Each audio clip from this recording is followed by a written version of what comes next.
Now let me show you how to play this hand beaten ball.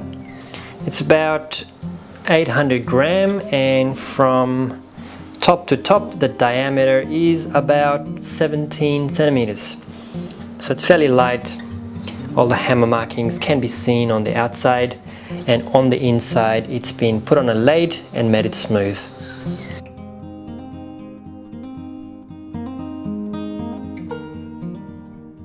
So once again, your hand should be very flat at the bottom. Hold the stick in the center and go around slowly. Let me just take this ball closer to the microphone so that you hear the sound. So notice the angle of the stick on this ball. It's fairly straight.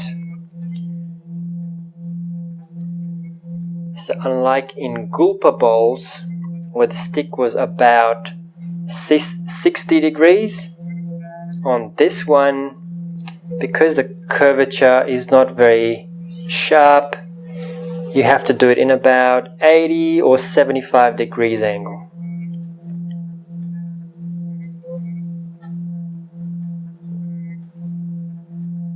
Most of the hand-beaten bowls have got a very earthy, uneven sound, and that's the beauty of hand-beaten bowls.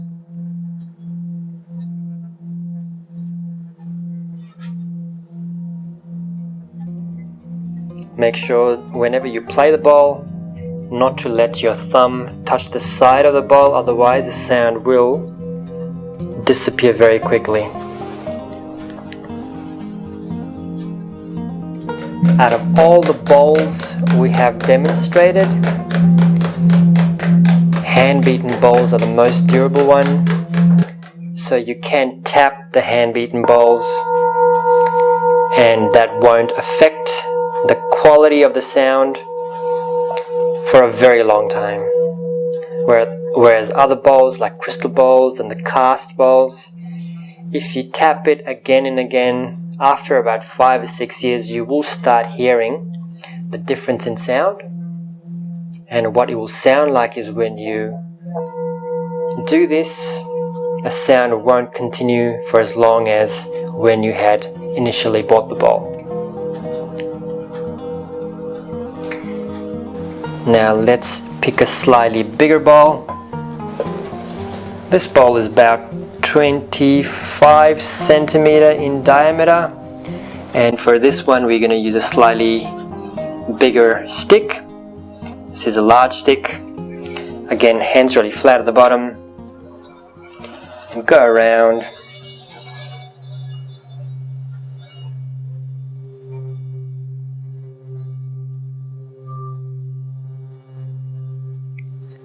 Now you will notice that the angle of the stick on this bowl is even straighter than the angle on a smaller hand-beaten bowl. That's because there's hardly any curvature on the top on this particular bowl.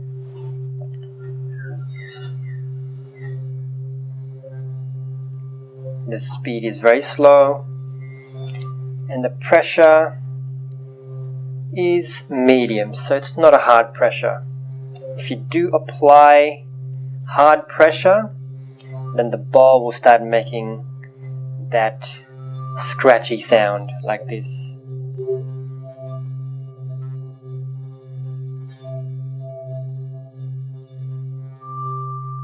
So it's best to go slowly and ease off on the pressure so you hear that deep resonant sound.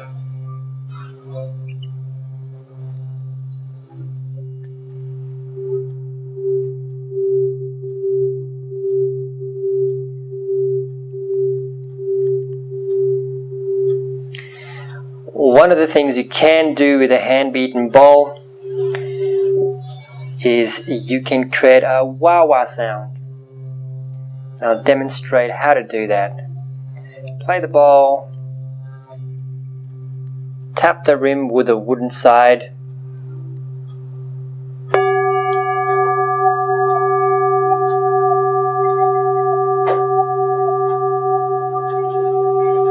and then what you do is go closer to the rim of the bowl and open your mouth. Open and close to give it that wah wah sound.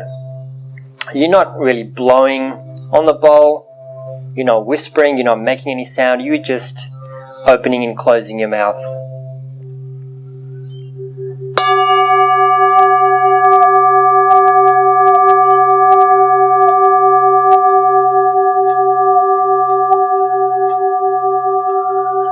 And you can play around with this sound just for fun.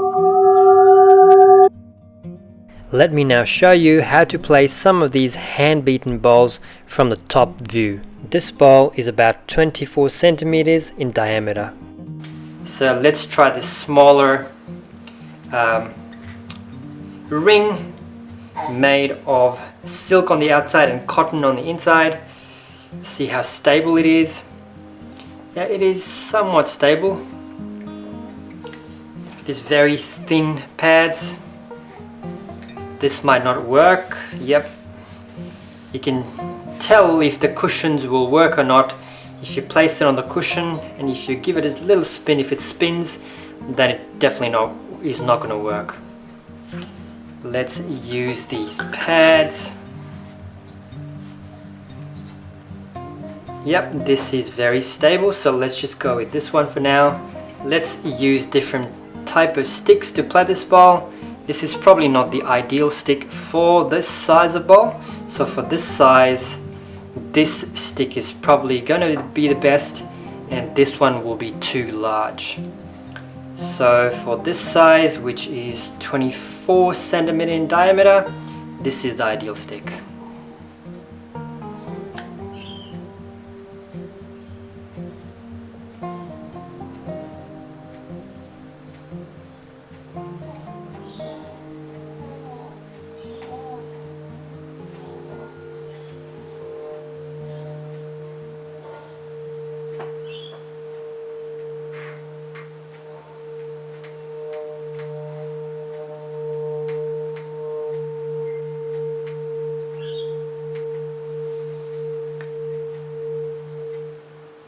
So a couple of things you might have noticed is the angle of the stick is not too straight. It is about 80 degree.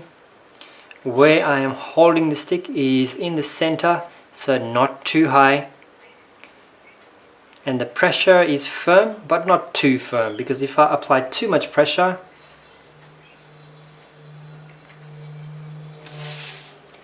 then it will spin the ball around the table. It will be fine when I'm holding the ball on my hand, but if I'm going to play it on the table, you can't apply too much pressure.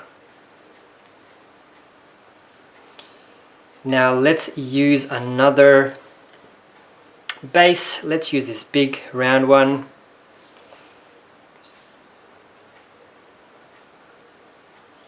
And the problem that you will find with this base is that the ball gets gripped too much on the bottom.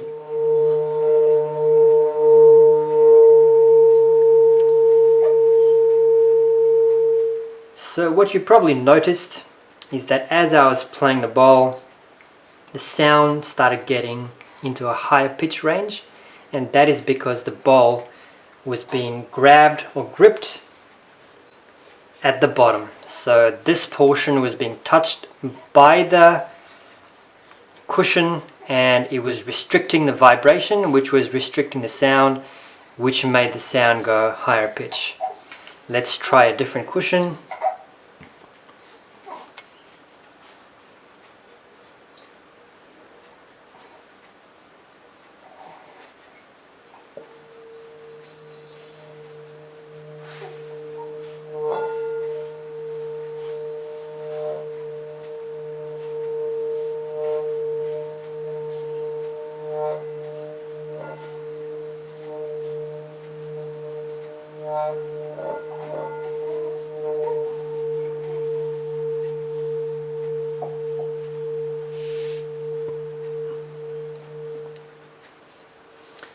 So this cushion in combination with this stick work the best for this ball.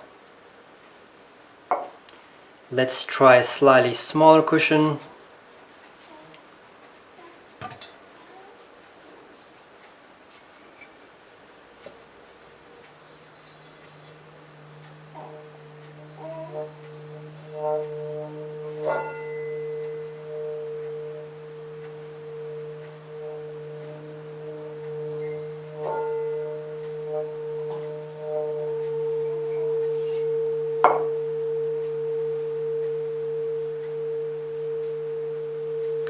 And this cushion was just as effective, but the best option for the cushion was this one here. So size of the cushion does need to match with the size of the ball, and same thing applies with the stick. If we are to play the same ball using a smaller stick, you will notice the sound will be very different.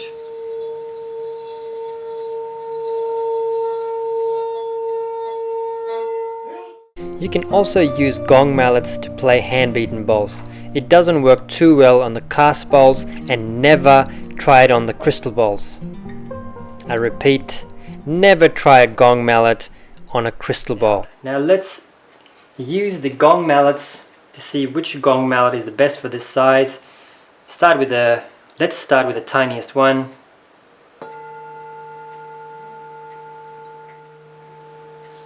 A medium-sized one.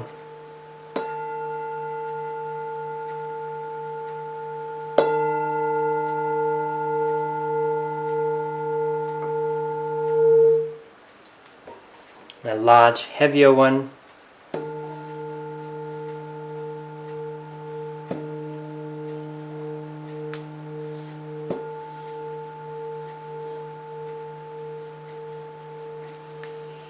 So for this size, this stick appeared to give it a better sound. So it's not necessary that you have the biggest gong mallet. It's important to find the right stick for the right ball.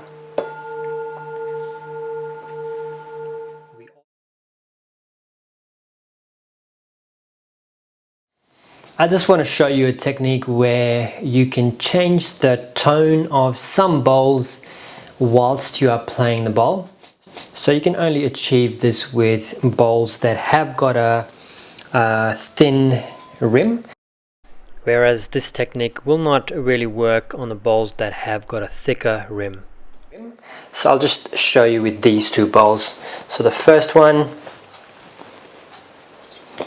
to get the deep sound, have the angle of the stick fairly straight.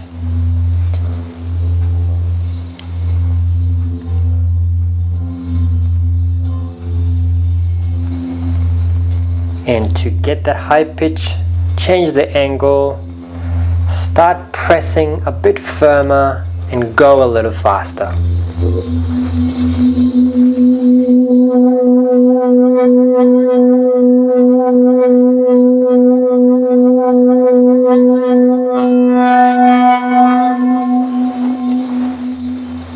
And again, to change back to the deep sound, slow down the speed, change the angle of the stick and go firmer on the pressure.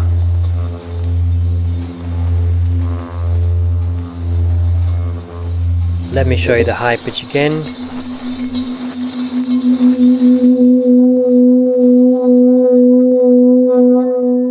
And back to the deep sound again.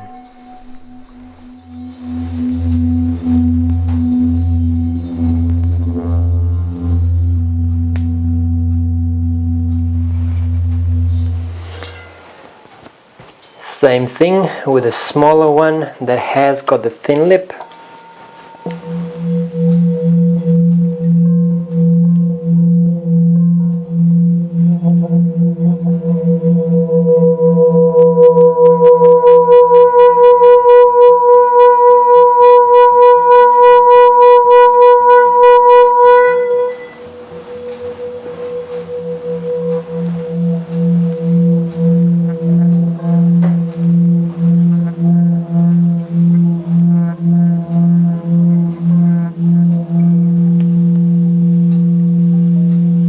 Now this is somewhat of an advanced trick that you may not use at all, but it's always good to have a couple of tricks up your sleeves, because who knows when those tricks may come handy.